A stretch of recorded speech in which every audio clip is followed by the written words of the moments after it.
Hey, everybody, welcome and Merry Christmas. I hope you're doing well. And I figured I should get on here with you live today because this will be the possibly the last live, unless I do some impromptu ones during the week before Christmas. So I wanted to make sure I talk with you today. But today, I've got kind of a special show for you. Are you ready for this? The specialness of this show is that you can participate. So come on and join me. I know we've got all of you regular viewers and listeners out there. And during the live portion, you got to act fast because the live does not go on forever. Of course, the recorded episode will be up there. But if you want to come on live and join me, hey, you got questions? Do you have comments? What do you think about what's going on in our crazy world nowadays? I'm a little late joining you today because I was just shopping and I am shocked at the prices of everything. I mean, this is insane. It doesn't much matter to me. It probably doesn't much matter to a lot of you, but for what we'll call normal people with a fixed income, either, and I don't mean just retired people, Social Security, etc., but people with a regular job, like with a day job, their wages have gone up, yes, a little bit, but the prices are just accelerating at a shocking pace. Okay, you want to come on and join me? Let me put a comment here in the thread. We've got all of you on YouTube and Facebook, and actually welcome to LinkedIn, our new audience on LinkedIn nowadays. So if you look in the comments, I just shared a link there. And all you have to do is click that link, type in your name, you'll go into the green room, and come on and fire away with a quick question or comment. What do you think? Tell us what you think. What will the new year bring? What will it bring? JBL, all-nighter hider. I know you're regulars. Come on and join us. Okay, so first thing I want to do today is I want to review a website with you. And if you have not been to this website, it is a must that you check out this website. Super interesting, super informative, and it is What the F. Okay, some of you know what I'm talking about. What the F happened in 1971? WTF 1971. Okay, let's check it out. So here is that website, and it has a whole bunch of charts and graphs, and it's just rich with data.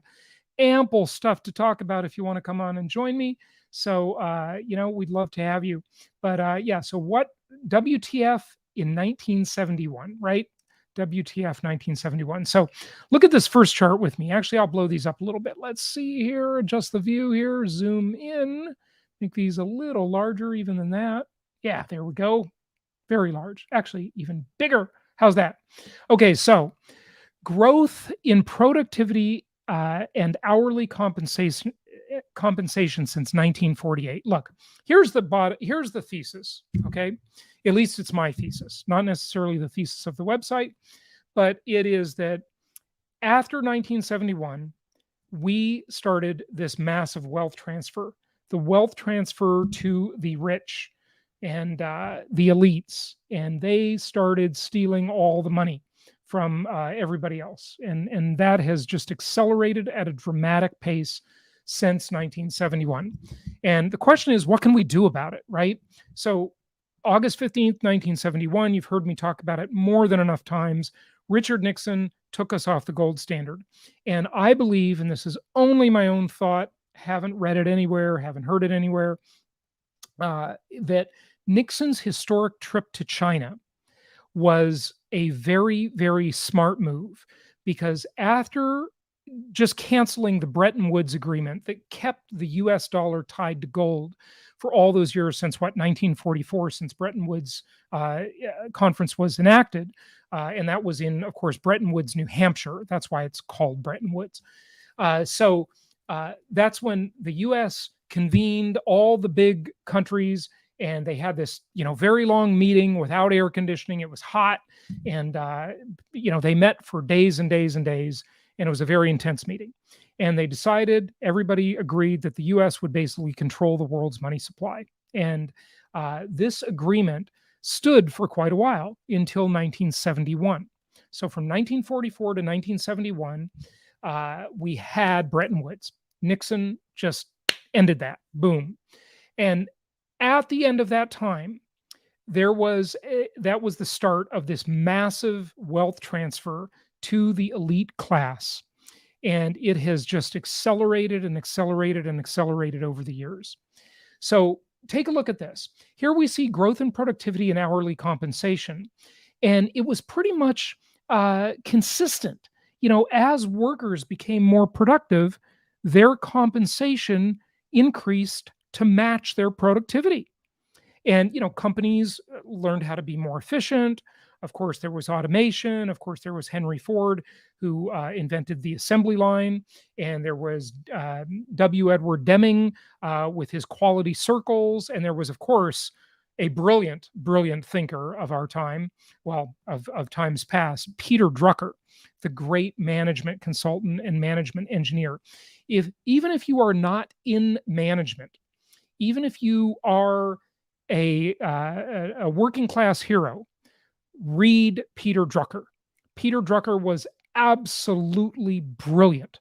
And he wrote so many books on management, on leadership, just a very important figure to study, Peter Drucker. Okay, so there it was consistent, right? Pretty consistent. These kind of tracked each other. But then look at what happened right here at about 1971, WTF, right? We saw compensation just become pretty anemic, yet productivity kept increasing. So this is the ingredients for today's Marxist movement, right? You have all of these millennials who are in favor of socialism. And of course, that's a terrible idea, but you can understand why they're disgruntled. And you can just see that the compensation has just lagged the productivity. And we saw compensation of the C-suite, of the executives of companies, just rise dramatically as the average worker, just their wages just stagnated. And from 1977, by the way, about 6 years after the WTF moment, right, when Nixon canceled the last tie to gold. Since then, we saw, in 1977, basically we saw completely stagnant wages adjusted for inflation until the Trump era. In the Trump era, we saw wages start to come back and recover a bit. And so you can see why workers are disgruntled. No question about it. Okay. And you can just look at these charts and just, all day long you can talk about them, right? So here's real GDP, gross domestic product, the output of the country, and real wages and trade policies in the US from 1947 to 2014. Okay, so real median weekly earnings of full-time workers, and that's versus the CPI, so that's adjusted, right? Now, granted, we all know that the CPI is not a reflection of real inflation. It's highly manipulated, but it wasn't so badly manipulated until the late 70s and early 80s. That's the time where they really started screwing around with the CPI and started this massive manipulation. So we see the real median weekly earnings of full-time workers. We see the average real wage.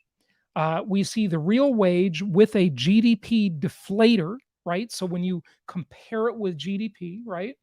Then we see real GDP per the FTE, right? And then we see real GDP per capita.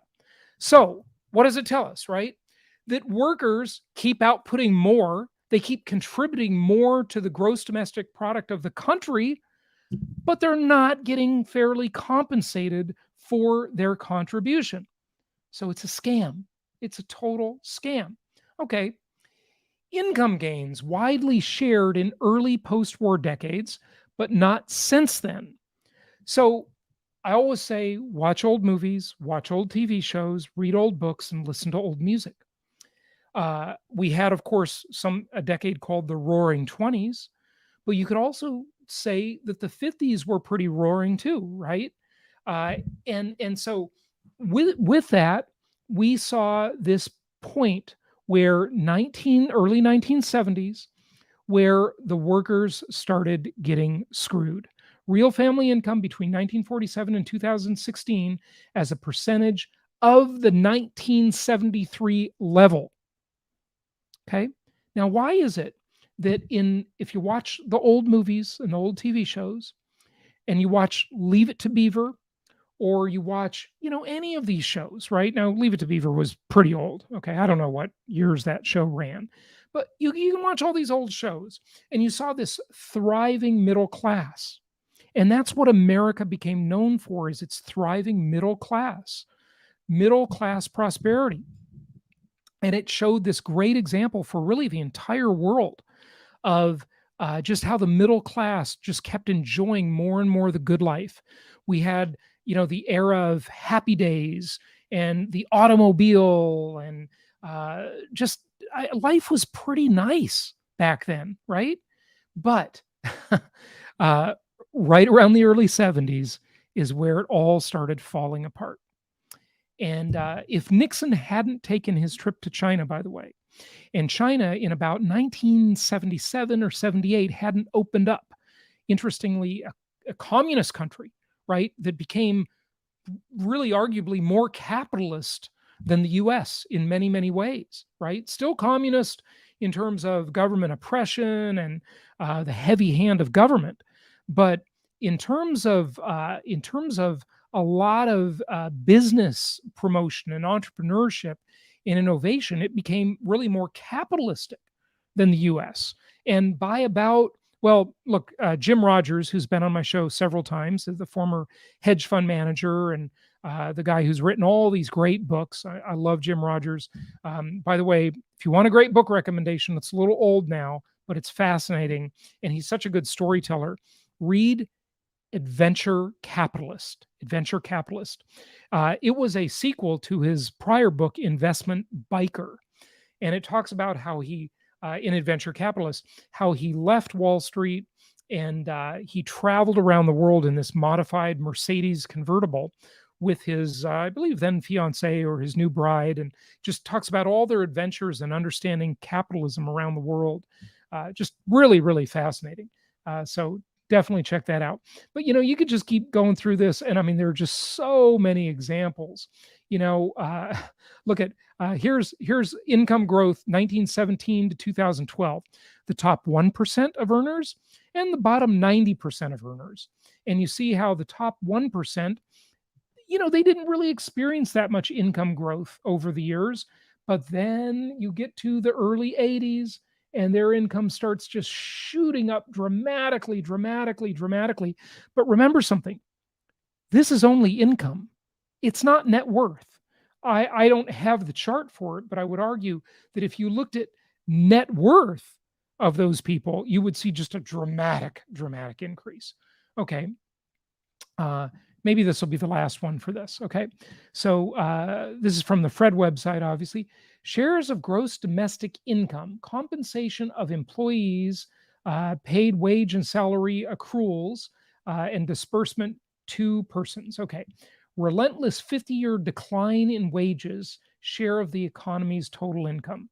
And isn't it funny that this is 1960 right here, 1980 right there, and look at this inflection point, just down in real wages. There are so many examples of this, and this just goes on and on. Notice the little elevator, that's what it's called, by the way, on the side. I could just move my mouse down and go, there's just chart after chart after chart. So I'd highly recommend you check out this website. It's really fascinating. It really just shows the epic scam. Oh, this is probably a good one. I've shared this chart before. So this is the cost of living in 1971. New house was $25,000. Income just over $10,000. A car was $3,500. Blah blah blah. Postage stamp. Gas was 40 cents a gallon. Postage stamp was 8 cents. Movie ticket was $1.50. And so, tuition to Harvard, $2,600 a year. Yeah. And here's the food prices. And you look at the prices today and it's just insane, right? Look at this one.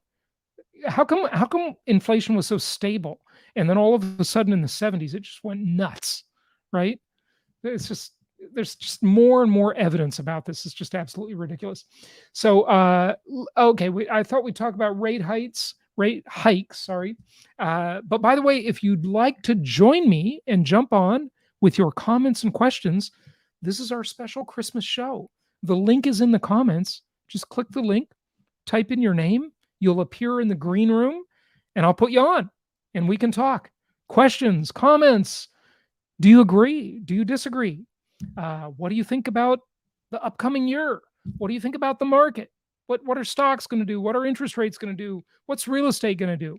Join me. Come on. Join me. You can only do it while I'm live, because they haven't invented this time machine yet, but they probably will with AI to basically make it so even on the recording of a live broadcast, you can come on and talk with me, right? I don't know. It's coming. Tech is getting pretty scary for sure. But okay, what was that website you're asking? Well, it's just scroll up in the comments. If you're watching on Facebook or YouTube, you should see the link for StreamYards in the comments. Here, I'll paste it in here again for everybody. There is the link coming to you again right now. Just click on that and join me. Okay, so rate hikes, folks. We're going to have some big rate hikes. They're coming. The Fed has promised them. And you know what? With this Federal Reserve chair, even though I think the Federal Reserve is an epic scam and should be dissolved, of course, oh, wait. Oh, not the stream. Oh, okay. You don't want to come in and join me live. You want to, that's WTF. Just don't Google it because they're evil. Just go to DuckDuckGo, the best search engine out there, or Start Page or one of those, and type WTF 1971. You'll see all kinds of references, but you'll find the real site. It's right there. It's like the first or second result. Rate hikes, though, folks, they're taking away the punch bowl. Look, the way you keep the party going, Alan Greenspan did it, Ben Bernanke did it, Janet Yellen did it, Jerome Powell did it. These are all our Federal Reserve chairs over the last several sessions, right? Oh, someone's trying to come on. It's not quite working, Pablo. I see you there, but I don't see you there. Device not connected. Anyway, keep trying. I'll get you on here. So they have all been Keynesians. And of course, John Maynard Keynes, one of the most famous economists ever, hugely influential economist with terrible ideas for the most part. Keynes basically promoted this loose money policy. He was in favor of money printing. He was in favor of, live for today, because his quote was, "In the end, we're all dead." And that kind of dysfunctional idea that the future doesn't matter is really a toxic idea, of course. But Keynesianism, and he was so influential. He influenced all of our recent Federal Reserve chairs. And so they left the punch bowl there. They keep the party going. But remember, the longer you keep the party going and the more free drinks you give to everybody, the worse the hangover at the end of it. And nobody nowadays wants to make the economy take the hard medicine and taper off, right? But they are starting to do it, right? So they've promised that in the upcoming year, they are going to take that punch bowl away. And here's what they're saying. Okay, so Fed expects rate hikes for 2022 and beyond, upper limit of the U.S. federal funds target rate range. So here's where we were. Here's where we went to zero. And some places around the world, I'll call it advertised or stated negative interest rates. We now have stated negative interest rates vis-a-vis inflation. But some countries actually had it vis-a-vis, nothing. Just they don't care about the inflation rate. They just said, look, if you want to keep your money in our bank, you have to pay us, right? It's shocking. I mean, it's just so dysfunctional and so toxic for any economy to act that way, because it shows that there's no cost of money, that there's no reason to save for the future, that there's no reason to engage in what makes any society rich, throughout history. Yes, they can play with the laws of gravity. They can manipulate them. They can act like they're gods, the money gods. But in the end, the truth always prevails. And in the end, the hangover comes because the toxic idea of loose money policies, it's just a completely dysfunctional thing. It does not work. It does not work. And so they're going to moderate a bit. They're going to taper. They're already tapering a little bit. They're not buying as much in the way of assets as they used to. The Fed being the world's biggest investor, which is completely dysfunctional. Why should the Fed be in the investing business at all? And we're going to see rates go up. So they're going to try to stem the tide of inflation and slow it down. All right. Okay. So let's see. We got a couple of comments and questions in here. Let's get to some of them. But hey, all of you can come on and join me, right? Okay. So All Me says 1971 off gold standard affected more than we realize. Interesting that the year began with a disparity of wealth. Jana in Texas. Yes, that is true. And the disparity is getting much, much worse with these dysfunctional policies that we have. Conrad, okay, what's your question? I really want to use my VA loan, but I don't have enough income yet to use it.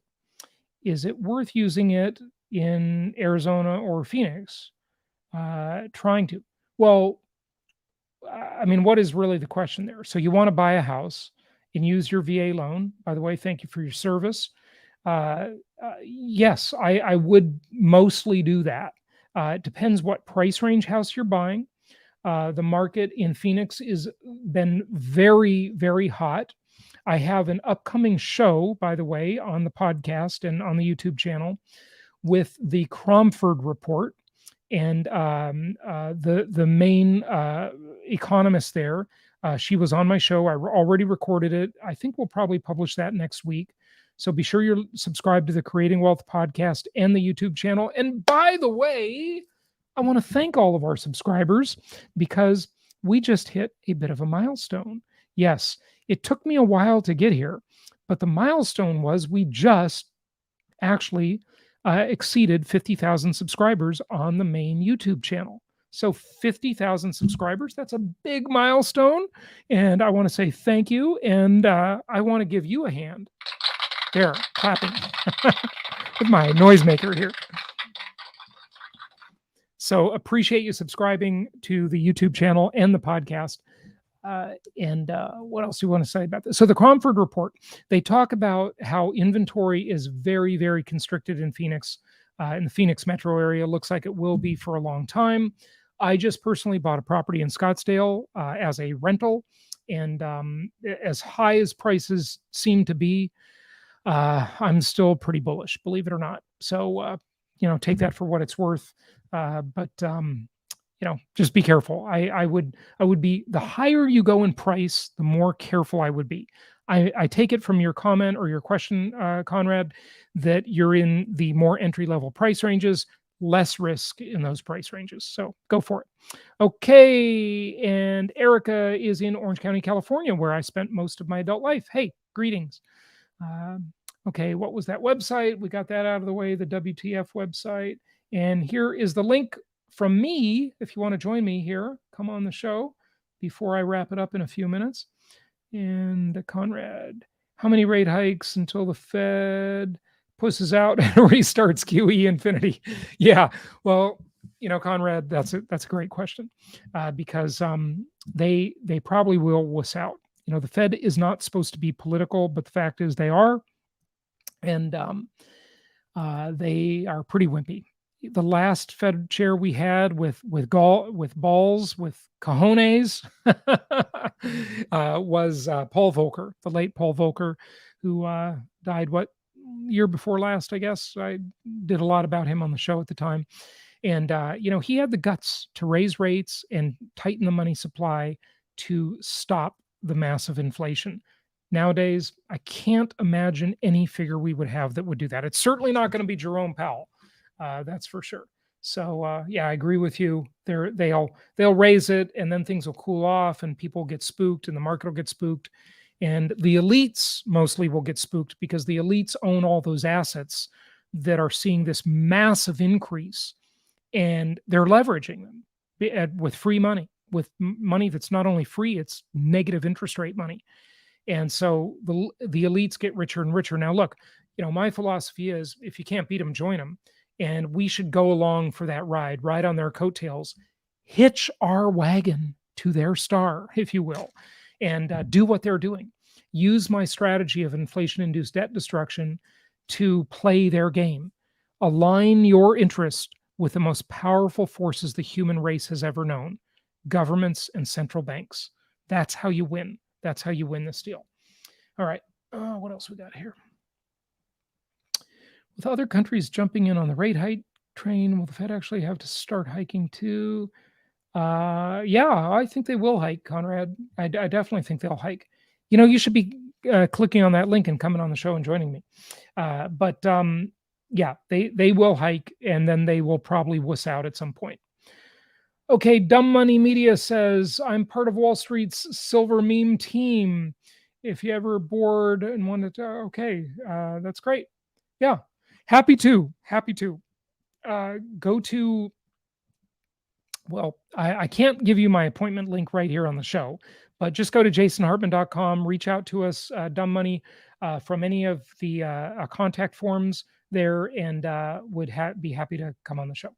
Okay, so Pink Panther, Arizona. You're now having 30-minute evictions, so they loosen up the entire entry level. Tell us about that. I don't know enough about that. What are 30-minute evictions? I'd like to know more. Arizona is a landlord-friendly state, and we want to invest in landlord-friendly states. The problem with Arizona is it's pretty expensive in most of the metro areas and most parts. That's why we prefer places like Memphis. And I see Stay Curious has a comment about Bartlett here, which is a Memphis suburb. So we'll get to that in a moment. But we prefer these other markets. Florida, better than Arizona, although Arizona not bad. But Florida, just tons of opportunity. Tennessee, Arkansas. We go to jasonhartman.com, click on the properties page, and you'll find the markets we like best right now. There's not much inventory there. So again, when you search the inventory on the properties page at jasonhartman.com, you really can't just search it on the website. You need to fill out one of our inquiries, one of our web forms, and get in touch with one of our investment counselors, or call 1-800-HARTMAN if you're in the US, and be working with an investment counselor, because there's just so little inventory. Boom, it's not going to be through surfing our website. It's going to be through talking to an investment counselor, having a relationship with them, and them notifying you when the deals come up. Okay, so I'm about to close on a home in Bartlett. I just left Los Angeles. Homes in Bartlett are 1/3 the price of homes in California right now. Yeah, well, no wonder you see this massive out-migration. I grew up in Los Angeles, and so I know that market pretty well. My mom just sold an old rental property in Los Angeles that she's had for decades, and she's buying 7 properties in Florida after selling that one property in Southern California. So much better cash flow, just much better. So yes, reposition your wealth out of these landlord unfriendly states, out of these states with these expensive, potentially bubble cyclical markets. Definitely do that. Okay. Pink Panther, I moved to Phoenix area during 2004-2008 fiasco. Yeah. Everything was inflated until the crash. Then everything opened up because of the owner losses. Yeah, no question. Phoenix was one of the biggest bubble markets in the country, no question about it. During the Great Recession and the global financial crisis, it really, really went way up and then came way down. But and I'm going to use a cliche here. It's a risky cliche to use. This time it's different. Oh, Jason, did you really say this time it's different? Yep, I really did. The famous last words of every investor. This time it's different. Be careful with those words. But look, I mean, it's always different in truth, right? It's a cliche. It's funny to make fun of it, no question about it. But it is different. Why is it different? Well, many reasons, but I'd say one of the biggest when it comes to the housing market is the underwriting standards of lenders. I mean, the lenders have been extremely conservative by and large, and so they have just not given out random loans to random people. Back then, I remember at my early seminars, starting back in 2004, 2005. I used to show, and I've got to find these, by the way. I've searched a little bit for them on my computer, but I got to try and find them again so I can use those slides again. And I would show these slides of screenshots from my email box and, hey, this is going to date me, eFax or JFax. Remember those? Where you would receive your faxes in your email. That was like so revolutionary at the time. Now everybody does it. And I would show screenshots of these because I owned a couple of mortgage businesses over the years.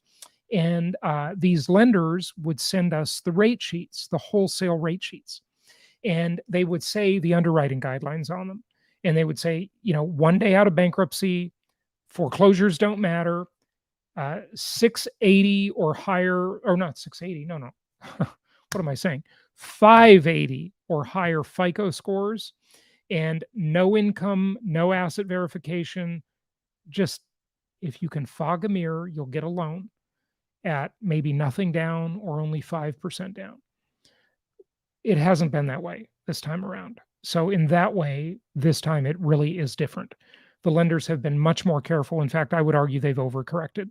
So very different market this time around. But look, there are other signs that the economy is doing a lot of toxic things, and no question about that. So take it for what it's worth. It's a very big subject. So listen to the Creating Wealth podcast and watch my other YouTube videos for lots more on this, and definitely learn about the Hartman Comparison Index. Okay.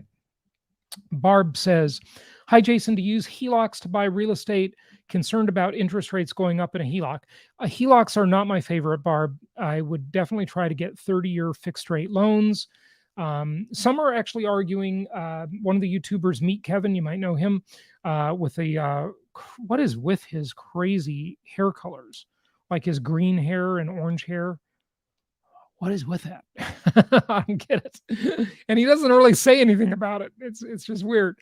But anyway, he did an interesting video about how rates are actually going to decline, which is the opposite of what we're talking about today and what the Fed is saying. Yeah, we'll see. I don't know about that. But that 30-year fixed rate loan, even if rates do go down, which I think is rather unlikely, they might, for a short spell, but they'll be back up. Long term, look, rates have to go up. Okay, they just have to. They can't. The system does not work in this financial repression state for forever. It can't. So I would prefer a 30-year fixed rate loan. Maybe that's just my conservative nature, but there you go. Okay, Eccentric says, I have a hard time seeing banks take a huge loss with worthless currency. The U.S. faces hyperinflation. Housing prices going up really does not fit the Great Reset agenda. Oh, gosh, that's just very hard to unpack, that whole thing. Why doesn't it fit the Great Reset agenda? I would argue with that. I would think that housing prices, asset prices going up when all the elites who are basically all for the Great Reset and actually making the Great Reset occur, they benefit from that. They want to run those prices to the sky. They've got them leveraged. They've borrowed, free money or negative interest rate money against those assets, against their art collections, against their companies, against their stock, against their real estate. They're going to get just massively rich, and renters will be left out on the cold. It pushes rents up ultimately. So I think there is a concerted effort to run up asset prices, and it's been going on for a long, long time. In fact, if you want to learn more about that, there was a really interesting article during the Great Recession. This was probably, maybe this article first occurred in Rolling Stone magazine about 12, 13 years ago. And I interviewed the author of that article twice on the show, at least twice, maybe even 3 times. And so if you go to jasonhartman.com and you search those terms in the search bar there, it's just a free search engine you can use at jasonhartman.com, and you search the Great Bubble Machine. Those are the keywords, the Great Bubble Machine, and listen to my interviews with the author of that article. He talks really very in depth about the case of how Goldman Sachs largely is behind this, and all the other elites are too, but Goldman Sachs is, one of the big elites, right? They are behind this whole concerted effort to run up asset prices through these cycles, and then let all the greater fools come in and buy them at the end, and then they crash the asset prices through the constriction of credit, and then they buy them back. And but look, the elites are still buying at a rapid clip right now. BlackRock, Invitation Homes, American Homes for Rent. By the way, on Friday, I just sold one of my rental properties, and I closed on another rental property the same day. Okay. And this was not an exchange. These were completely separate transactions. But I got my first offer on one of my properties because I've been kind of moving my portfolio around. I have some highly appreciated properties, and I want to sell out of those and buy properties that just make more sense and in markets that are more emerging than those. And so I've done some movement of my own portfolio. I've owned a lot of those properties for about 15, 16 years. Anyway, one of my properties was a Texas property I sold. I got an offer, my first offer, from one of these big investors. It came from American Homes for Rent. They made an offer on my house, and it was really interesting to see their style of offer writing. So I'll probably talk more about that on the podcast, but it was just kind of fascinating. All right, Dumb Money's back. My wife is sleeping still. I would love to jump on now, but I'm pretty sure she will throw a shoe at me. I don't know what time zone you're in, Dumb Money, but if your wife is sleeping now, you better be in Hawaii or somewhere like that, or somewhere where it's really, really off hours. But hey, thanks for listening to the content, and look forward to doing your show. Okay, Pink Panther says 30-minute evictions. Once you are evicted, you have 30 minutes to vacate the house. This is happening to a great deal of people. Yeah. Wow, that's amazing. Wow. And can they actually? And I'm wondering, can they actually enforce that? Because does the sheriff have the staff to enforce that?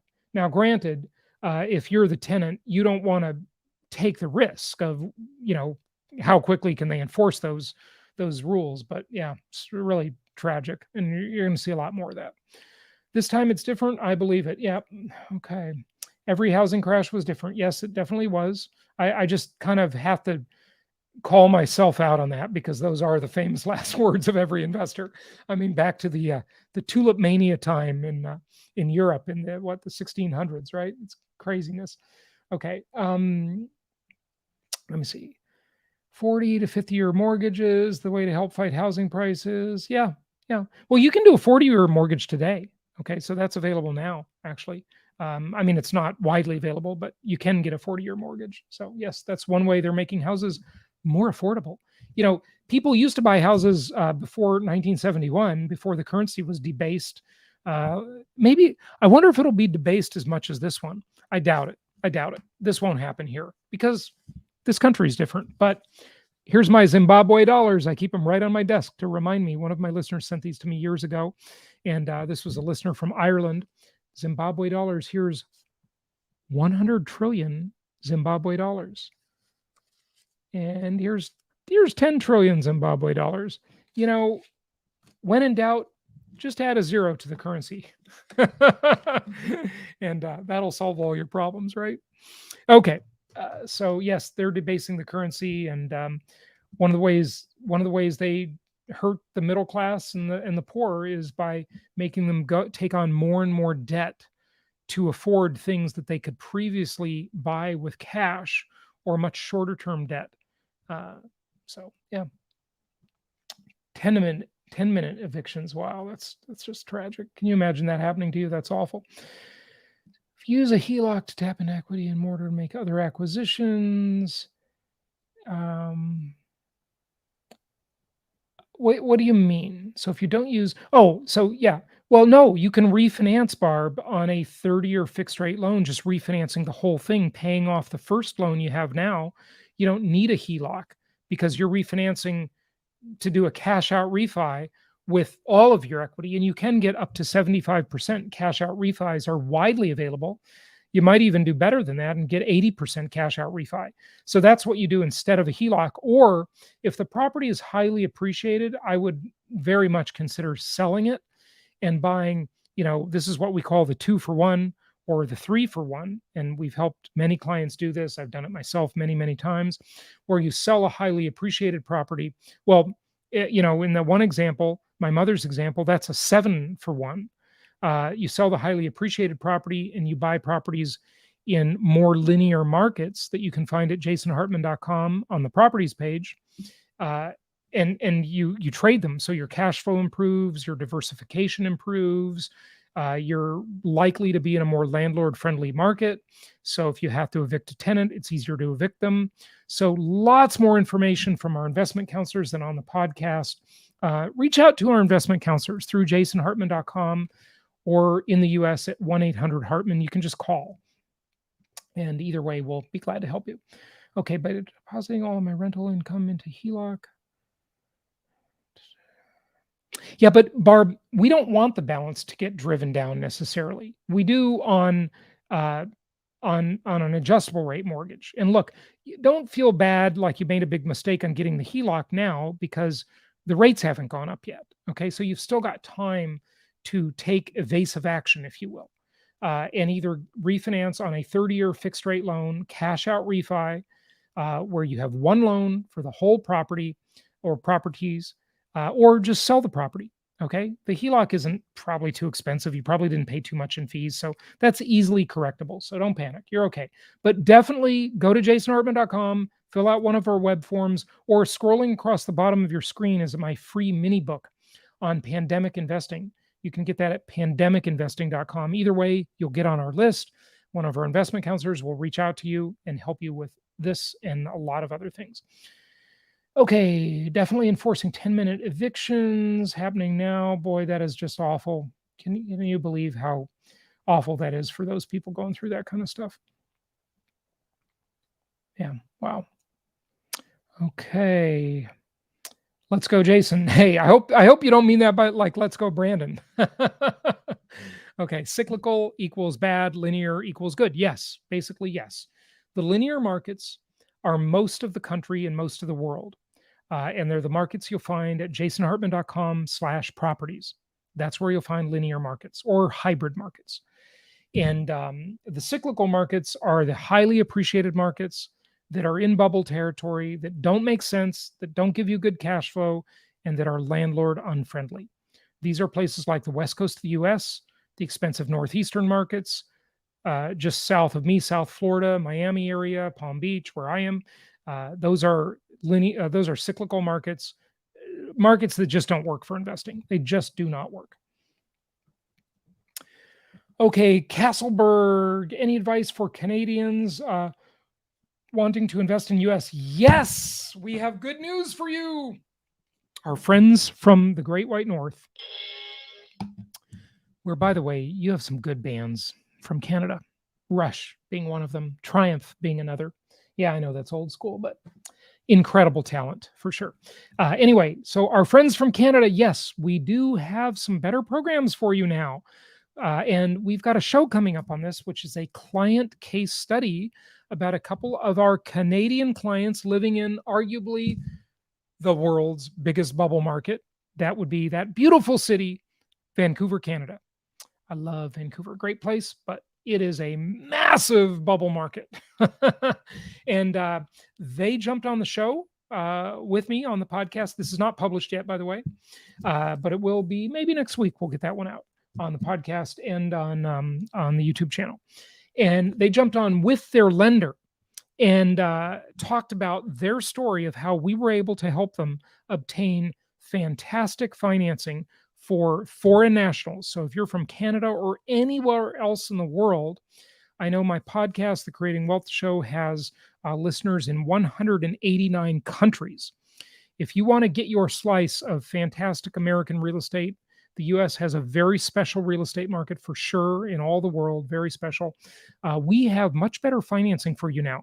So go to jasonhartman.com or go to pandemicinvesting.com, get in our database so we can help you and refer you to the lenders with some fantastic financing for foreign nationals.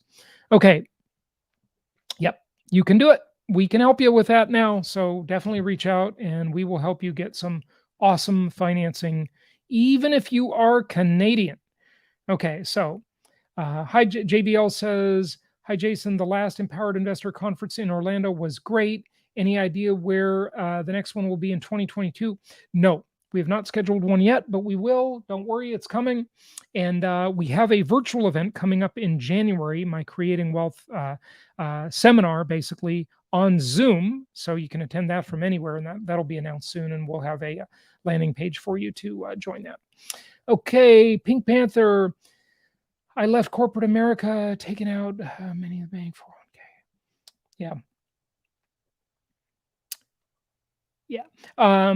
So look, precious metals are okay, but not great. They're a way to hedge the dollar. There's some insurance against the debasement of the currency. I own some, but not much.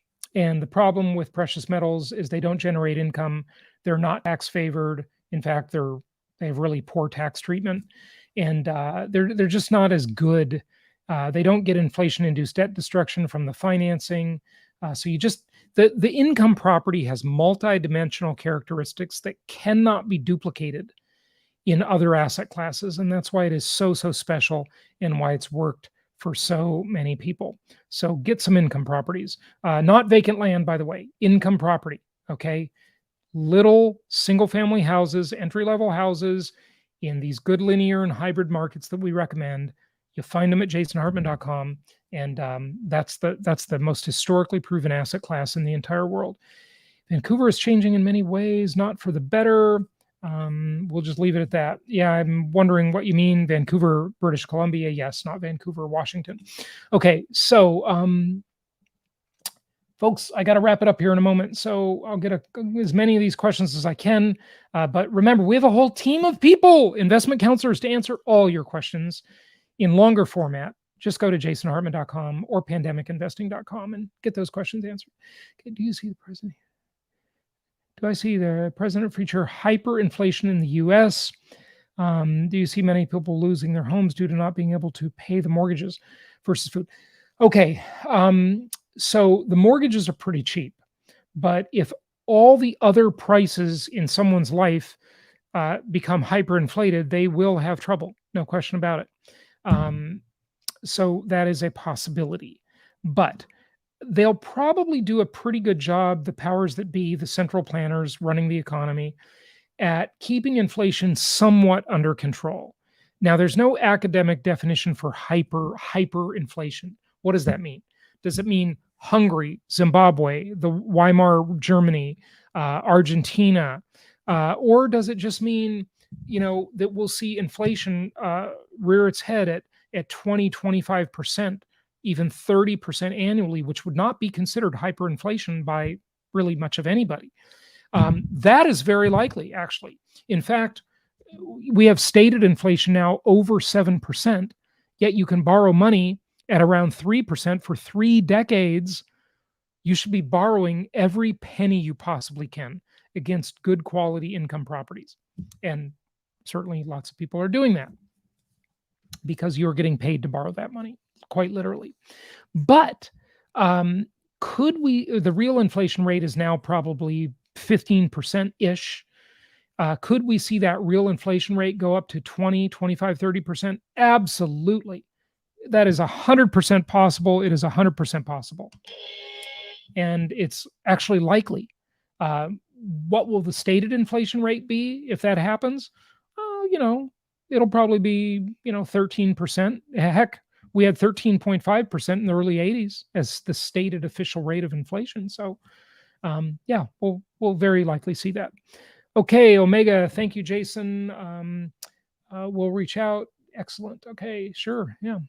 Okay, absolutely. You're welcome. You're welcome. Thank you. Thank you. Thank all of you for watching and consuming the content. And please subscribe, hit the like button, and share my content with other people. Oh, Turkey in 2022. Turkey is in a absolute mess. I mean, ugly, ugly hyperinflation is really beginning in Turkey. They've got basically this dictatorial president, and Turkey is not in good shape. Not in good shape. But remember, Turkey, unlike the US and every country, unlike the US, does not have the reserve currency of the world and the military to keep it that way. So the US is really going to stave off its problems for much longer than anybody else. Okay. Okay. Frank, homes appreciated somewhere above 5% right now. Well, what do you mean? Quite a bit above 5%. Home loan interest rates around 3%. The difference you'll make on the bank's money is about 2%. Stop trying to pay off your mortgage early. Yes, I agree with you. Don't try to pay your mortgage off early. But Frank, I got to tell you, it's much better than this. It's much, much better than this. Go to jasonhartman.com or even on YouTube and type in my trademark technique. This is a trademarked phrase, inflation-induced debt destruction. I've been teaching this for a good 17 years now. Inflation-induced debt destruction. I know it's a mouthful. Type that in and really learn how to just super arbitrage inflation. You're right. You're arbitraging it a little bit here, and it's definitely good. I agree with you. Don't try to pay the mortgage off early, but it's quite a bit better than even that. So check that out, and you'll love it. Okay. And Pink Panther, you're welcome.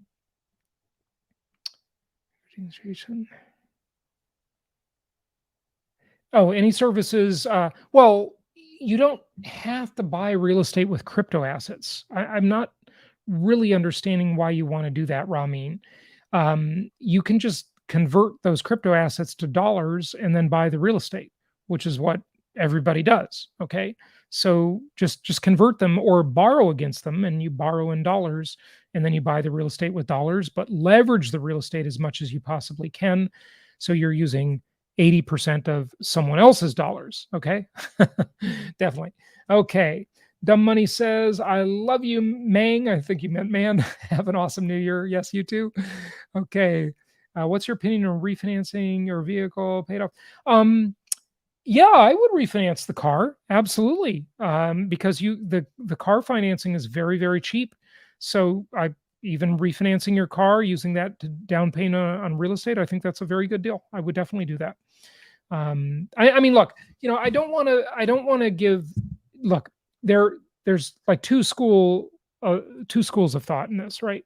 You can do the Dave Ramsey approach, which is absolutely stupid and for elementary school people. But listen, I'm not totally bashing Dave Ramsey.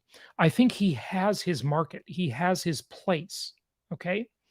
That most people are, number one, are not investors. Most people are not financially literate. Most people are frankly pretty dumb. Okay. Look, that, right? They just don't get it. They have no financial education. They have no interest in this. And they just spend. They've got credit card debt. They buy a cool new car that's, a much more expensive car than they should buy. And that's not prudent.